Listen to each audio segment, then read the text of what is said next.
Brenda's Hospital Adventures by Nurses Without Borders. There once was a lady who was named Brenda. She was always happy and joyful around her neighbors. 77 years old, Brenda lives alone in her home. One day, she wanted her tiny bathroom to be shiny and sparkly. When she was mopping the floor, she slipped on some foam.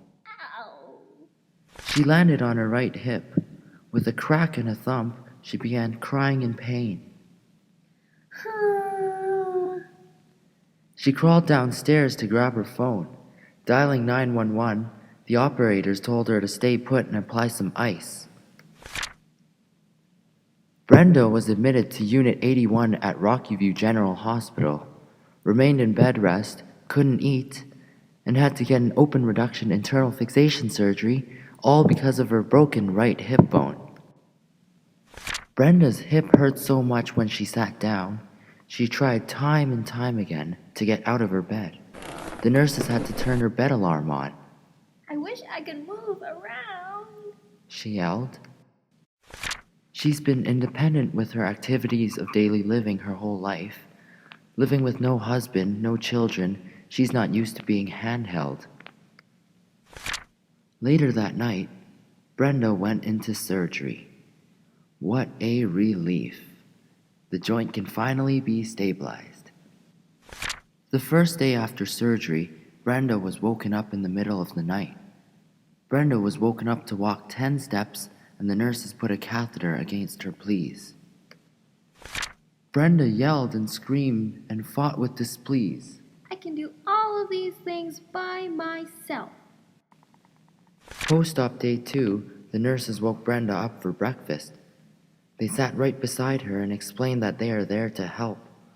Although it is uncomfortable for pericare, Foleys, and bed baths, the nurses were there for Brenda to depend on.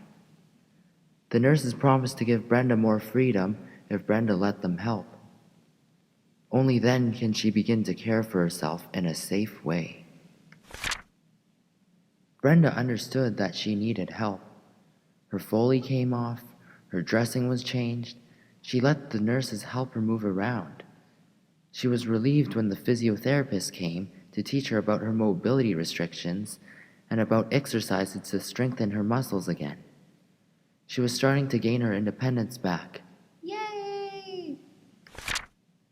On day 3, the nurses encouraged her to deep breathe, to get her up in chair for meals, to take short walks around as tolerated, and once again gave her an ice pack.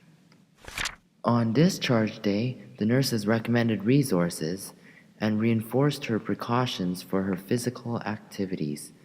Brenda was happy and reassured that she was able to care for herself once again, and she was sent home on a taxi. With the resources the nurses gave her, she was able to arrange for taxis to bring her to the community rehab sessions.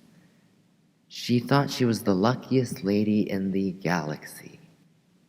After months of hard work, Brenda has reached her stage of maximal independence after her surgery in spite of her fracture. She now moves around her washroom with care.